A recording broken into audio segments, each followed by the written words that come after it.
Morning po sa ating lahat. Blessed ba po ang lahat? So this time po, nagpapasalamat po ako sa Panginoon dahil po sa Kanyang mga biyayang aming natatanggap sa Kanya. Then sa lahat po ng mga members ng NAGA, maraming salamat po sa pag-extend ng mga blessing sa buhay po ng lingkod ng Diyos. Ang Panginoon po yung magpapala po sa buhay na nagiging faithful sa gawain ng Diyos. So, this time po, nagsiselebrate po tayo ng kamatayan ni Jesus. Grabe po yung ginawa ni Jesus sa buhay po ng bawat isa sa atin. So, grabe po yung kanyang grace, grabe po yung kanyang pagmamahal na ipinagkaloob po sa lahat po sa atin. So, this time po, bago po tayo mag-uumpisa, let us pray. Lord Jesus, maraming salamat po sa umagang ito. Maraming salamat po sa Lord, ginagamit pa din namin, Lord, sa pag-serve po sa inyo. Maraming salamat din, Lord, sa inyong ginawa sa krus ng Kalbaryo para kaming lahat, Lord, ay makaangkin ng kaligtasan. Hindi po namin kayang iligtas yung sarili namin, but kayo po yung nagrepresenta para, Lord, masave po kami. But this time, Lord, i-allow niyo po yung inyong Holy Spirit na mag-control sa bawat isa po, sa bawat buhay na nandito po ngayon. Lord, gamitin niyo po ang iyong lingkod na hindi po ako yung makikita, kundi kayo po naming Panginoon. Ito po yung aming dalangin sa pangalan ni Jesus, naming Panginoon. Amen. Bawat segundo may 3 tao ang namamatay dito sa mundo. Kaya nandyan ang mga doktor, gumagamit ng teknolohiya para pigilan ang kamatayan ng isang tao na nasa critical. So far, ang mga teknolohiya, gusto ng tao na pahabain ang kanilang mga buhay. But, sad and reality, hindi po natin mai-erase or mai-escape ang kamatayan. Dahil ang realidad, ang kamatayan ng isang tao is nakatakda na ito. At pwedeng kunin ng Diyos anumang oras. Kaya nandyan ang mga aparato at medical at mga gamot na para sakaling mapahaba ang buhay ng tao. Pero in reality, hindi talaga natin mapipigilan ang kamatayan pagdating ng oras. Like po kay Jesus, nanalangin po si Jesus. Sabi niya, Lord, kung pwede lang, ilayo niyo po ako sa pagdurusang ito. Pero kahit po si Jesus ang humiling, hindi po siya naka-escape sa kamatayan. Para sa iba ang kamatayan, isa itong nakakatakot na pangyayari sa buhay ng isang tao. Napakahirap po talaga. Nakakatakot para sa iba. Siguro sa mga taong hindi pa nakakilala sa ating Panginoon. Pero tayo na nakakilala sa Panginoon, hindi po siguro tayo natatakot. Ngayong umagang ito, hindi po ang kamatayan ng tao ang ating pag-uusapan, kundi ang kamatayan ni Kristo at kung ano ang naging impact nito para sa atin. Bawat isa sa atin, kinakailangan na ating malaman kung ano talaga kaimportante ang kamatayan ni Jesus dahil ito ang pinakasentro habang tayo ay sumusunod sa Kanya. Ang tanong sa atin ngayong umagang ito, bakit mahalaga ang kamatayan ni Kristo para sa atin? Bakit importante ba talaga ang kamatayan ni Kristo para sa atin? Ang tema po ng ating mensahe ngayong umagang ito, significant of Christ's death. Significance of Christ's death. His death is significant because He died for the glorification of the Father. He died for the glorification of the Father. Mark chapter 14, verse 35 to 36. Ito po yung pagkakasabi.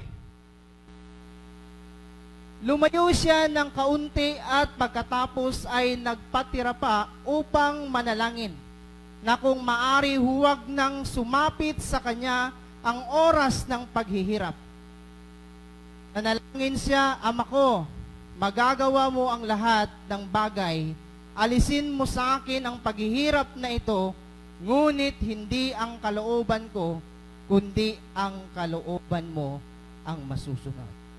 Makikita dito mga kapatid ang humanity ni Jesus. Klarong nag-struggle din siya sa posibleng pasakit na kanyang mararanasan sa panahon na ito.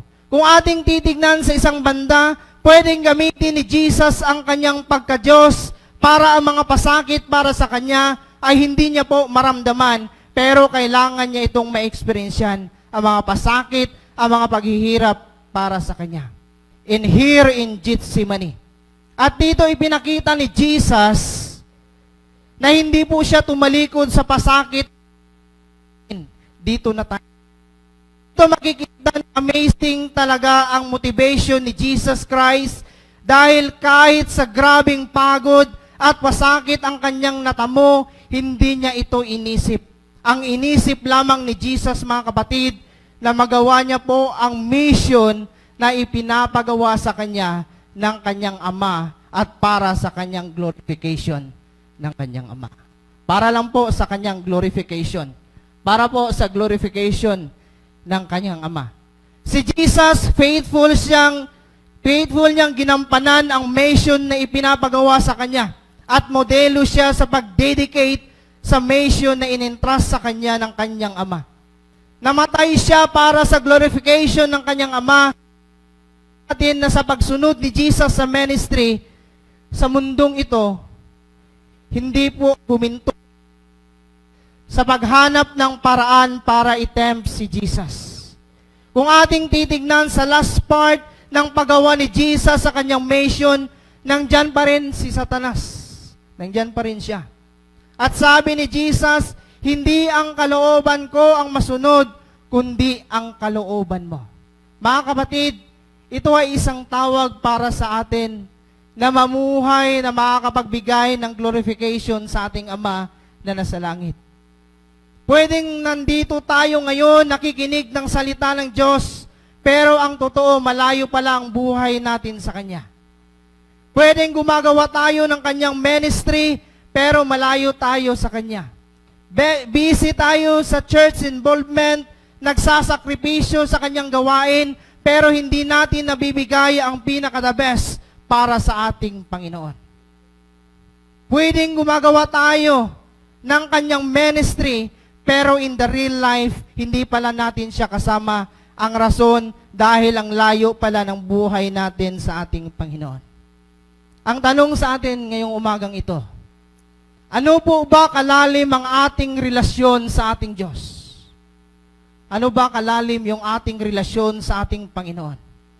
My point is that sa ating paggawa ng ating part sa ministry, kinakailangan na ating mag-glorify ang ating Panginoon na tumitingin siya sa atin.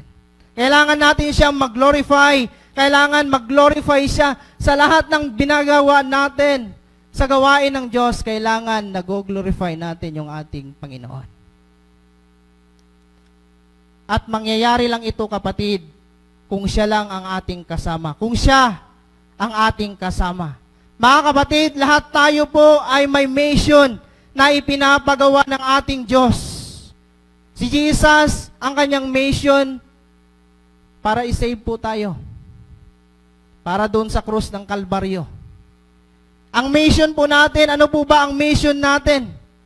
Ang tanong, sa pinapagawa ba ng Diyos na mission natin, nagawa ba ito natin? At sana kung magawa man natin ito, magre-resulta ito ng glorification ng ating Ama na nasa langit. Kailangan mga kapatid, na kung gagawa po tayo ng gawain ng Diyos, hindi po glory to me, kundi glory to God. Dapat kung gagawa tayo ng mission ng Diyos, dapat maipakita natin ang gusto ng Diyos, hindi po yung ating gusto, yung ating gagawin. Kasi minsan, gumagawa po tayo ng gawain ng Diyos, hindi na po nag-glorify yung ating Panginoon. Dahil yung buhay po natin minsan ang nakikita, hindi na po ang ating Panginoon. Kailangan mga kapatid, kung gagawa man tayo ng kanyang gawain, hindi po glory to me, kung hindi glory to God ang makikita. Pangalawa po na ating makikita. Ito po yung isang rason kung bakit namatay si Jesus sa krus ng Kalbaryo. He died for the salvation of the lost. Ito po yung pinaka-mabigat na rason kung bakit po namatay si Jesus dahil po sa mga taong hindi pa po nakakilala sa Kanya.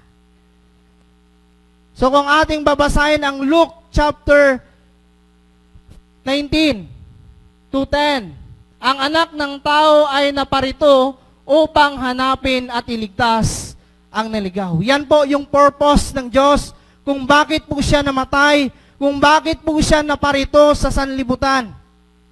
Si Jesus naparito sa sanlibutan para sagapin tayo sa ating mga kasalanan.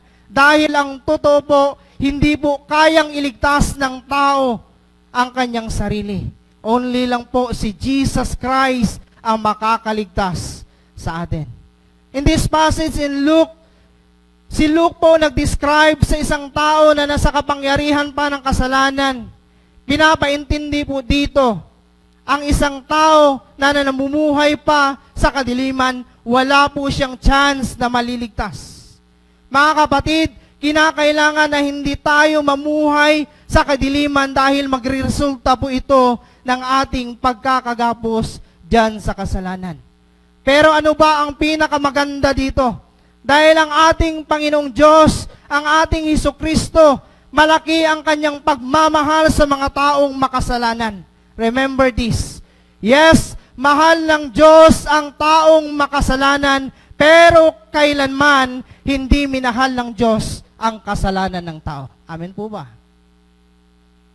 Mahal ng Diyos ang taong nagkamali, pero kailanman hindi minahal ng Diyos ang mali ng tao. Yun po yung reality. Binigyan ng Diyos ng pag-asa ang tao, binigyan niya ng chance ang bawat isa sa atin para maangkin natin ang grace. Ang kaligtasan, imposibleng ating makakamtan ito, pero ang pinaka-the best, ninais ito ng Diyos para sa atin, para sa akin, at para sa inyo. Ang conversation dito sa section na ito is very familiar po sa ating lahat. Remember po natin yung buhay ni Zacchaeus. Isa siyang tax collector. Natanggap niya ang posibleng kaligtasan dahil willing siyang winelcome si Jesus sa kanyang buhay.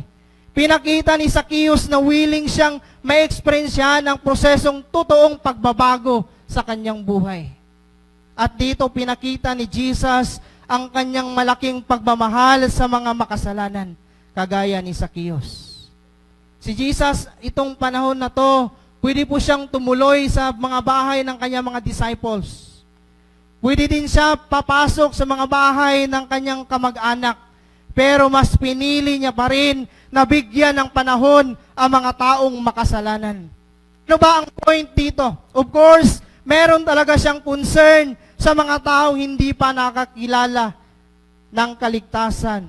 Sa mga taong hindi pa nakakaranas ng kaligtasan. Sa mga taong, sa mga soul na nawawala. At ito ang naging dahilan kung bakit siya namatay sa cross. Baka may magsasabi sa atin dito ngayong umagang ito, na mahal naman pala ako ng Diyos. Sige, patuloy akong gagawa ng kasalanan. Mahal naman pala tayo ng Diyos eh.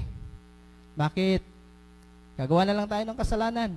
Mahal naman tayo ng Diyos. Yes, tama po yan. Mahal ng Diyos sa makasalanan, pero kailanman hindi niya po minahal ang kasalanan ng tao. Tayo lang po na nagkamali.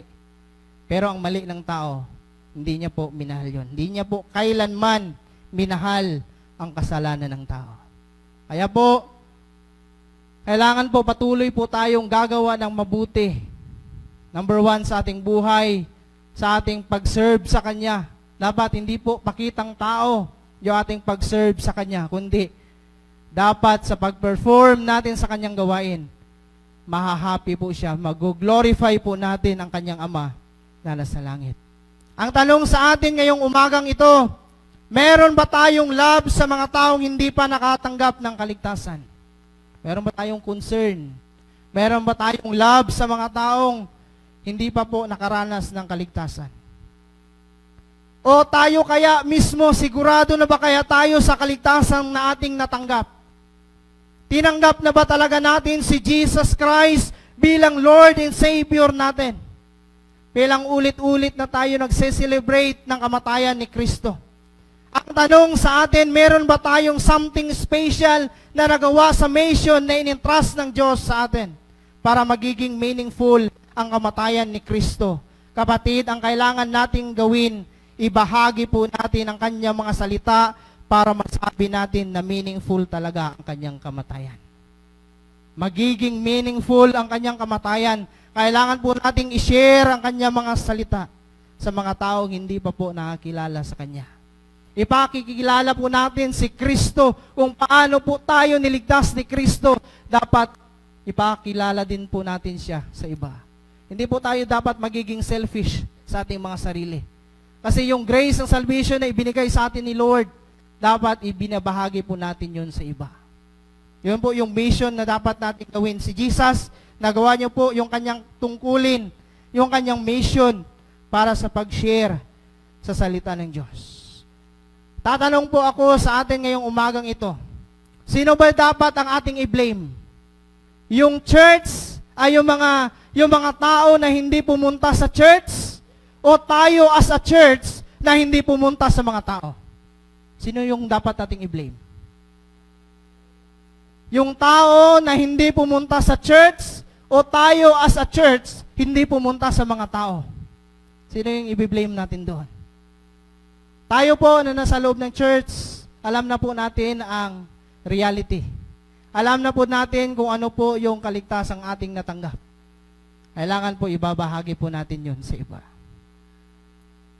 What we have done that makes Christ's death significant to others. Kinakailangan itong blessing ng kaligtasan na nasa atin ngayon, dapat din natin itong ibahagi sa mga taong hindi pa nakaranas ng kaligtasan. Ito po yung purpose kung bakit po namatay si Jesus, kung bakit po siya nandito sa sanlibutan, para po hanapin ang mga taong hindi pa po nakakahanap ng kaligtasan. Sana po gawin po natin to alang-alang po sa gawain ng Panginoon. Lahat po tayo may kanya-kanyang mission na pinapagawa ng Diyos. Dapat gawin po natin iyon ng maayos. Dahil yun po ang ikaka-glorify ng ating Panginoon kung ating pong ginagawa ito. Pangatlo po at panghuli. Kanina po, una-una, He died for the glorification of the Father. He died for the salvation of the lost. Pangatlo po, He died for our eternity with Him. He died for us to spend our eternity with Him. In John chapter 3 verse 16, pamilya po to sa atin. Sapagkat gayon na lamang ang pag-ibig ng Diyos sa sangkatauhan, ibinigay niya ang kanyang kaisa-isang anak upang ang sinumang sumasampalataya sa Kanya ay hindi mapahamak, kundi magkaroon ng buhay na walang hanggang. And John chapter 14 verse 2 and 3, sa 3, rather, ito po yung pagkakasabi. John chapter 14 verse 2 to 3. Sa bahay ng aking ama ay maraming silid. Kung hindi ito totoo, sasabihin ko pa ba sa inyong pupunta ako roon upang ipaghanda ko kayo ng inyong matitirahan. At kapag naipaghanda ko na kayo ng matitirahan, ako'y babalik at isasama ko kayo upang kayo'y makapiling ko kung saan ako naroroon. Ito po yung isang rason kung bakit po namatay si Jesus sa cross. Ang kamatayan ni Kristo nagbigay ng chance para sa lahat, para makasama siya sa buhay na walang hanggang. Kung ating titignan, mga kapatid. Kung ating titignan yung pag-uusap nila ni Nicodemus, nagbigay ito ng kalituhan kay Nicodemus. Dahil sinabi ni Jesus na kailangan ipanganak muli o isilang muli ang tao. Kung ating titignan si Nicodemus, matalinong tao, isa siyang parisyo, members ng Sanhedrin, isang taong kilala, pero hindi niya naintindihan ang gustong ipaintindi sa kanya ni Jesus. In-emphasize ni Jesus sa kanya na kailangan ipanganak muli o isilang muli ang tao para makapasok sa kaharian ng Diyos. At ito ang dapat niyang gawin para makasama niya si Jesus sa buhay na walang hanggang. That's why in verse 16, Jesus highlighted kung paano natin makasama ang Diyos sa buhay na walang hanggang. Sabi ni Jesus, sabi ng Diyos, ang lahat ng sumasampalataya, maniwala, tumanggap, at magsisisi sa lahat niyang kasalanan, siya lang ang makakatanggap ng buhay na walang hanggan. Mga kapatid, ang kamatayan ni Jesus ay meaningful masyado para sa paraan na ang lahat na tumanggap sa Kanya ay hindi po mapapahamak, kundi po makakaangkin ng buhay na walang hanggan. Buhay na kailangan sundin ng gustong makaangkin nito. Ito simpleng nagpapahiwatig sa atin na kailangan nating i-treasure kung ano ang meron tayo ngayon. Ito ay walang iba kundi ang kaligtasan na meron tayo ngayon. Mga kapatid, palagi po nating isipin, ang struggles nating pinagdadaanan ngayon, hindi kailanman maikukumpara ito kung makasama na natin ang ating Diyos sa Kanyang kaharian. Yung mga sufferings, yung mga problema po na ating nararanasan ngayon, yan po is mawawala lahat kung makasama na po natin siya sa Kanyang kaharian. Mga kapatid, palagi po nating isipin to. Hindi po tayo dinisenyo ng Diyos para sa mundong ito, kundi dinisenyo po tayo ng Diyos para sa Kanyang kaharian. Amen po ba? Hindi po tayo dinisenyo ng Diyos para dito sa sanlibutang ito, kundi dinisenyo tayo ng Diyos para makasama niya doon sa Kanyang kaharian. Yan po yung main purpose ng Diyos. Mga kapatid, palagi nating isipin na ito po yung Kanyang purpose kung bakit po siya namatay, kung bakit po siya naparito sa sanlibutan para tayo po ay iligtas, kung bakit po siya namatay sa cross. Ang pinakamabigat na rason kung bakit natin siya makasama dahil ito sa kaligtasang ating natanggap galing po sa ating Panginoon. Ito po yung pinakamabigat na rason dahil sa kaligtasang ating natanggap sa ating Panginoon. Ang ating paglilingkod at ang ating pakikinig ng Kanyang salita, magiging walang silbi po ito kung hindi po natin siguraduhin ang eternidad na makasama natin siya sa Kanyang kaharian. Ito po dapat yung ating gagawin. Useless po yung sakripisyo natin sa Kanyang gawain. Sakripisyo, nagtatayo tayo dito sa harapan. Then lastly, hindi naman pala natin dinidesire na makasama siya sa Kanyang kaharian. Mga kapatid, ulitin ko po sa pagsabi, hindi po tayo dinisenyo ng Diyos para dito sa sanlibutan. Ano po ba ang sabi ni Pablo? Sabi ni Paul, tayo pong lahat ay mga stranger. Mga dayo lang dito sa mundong ito. Kasi ang purpose ng Diyos kung bakit may tao na nandito sa mundo, para i-disenyo niya, hindi po dito sa sanlibutan, para po sa Kanyang kaharian. Mga kapatid, kung nagdi-desire man tayo ngayon na makasama natin ang Diyos sa walang hanggan, kinakailangan na siya talaga ang namumuhay sa ating mga buhay.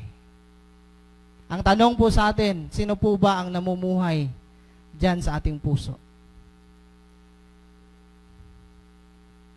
Sino po ba ang namuhay o namumuhay ngayon sa ating mga puso?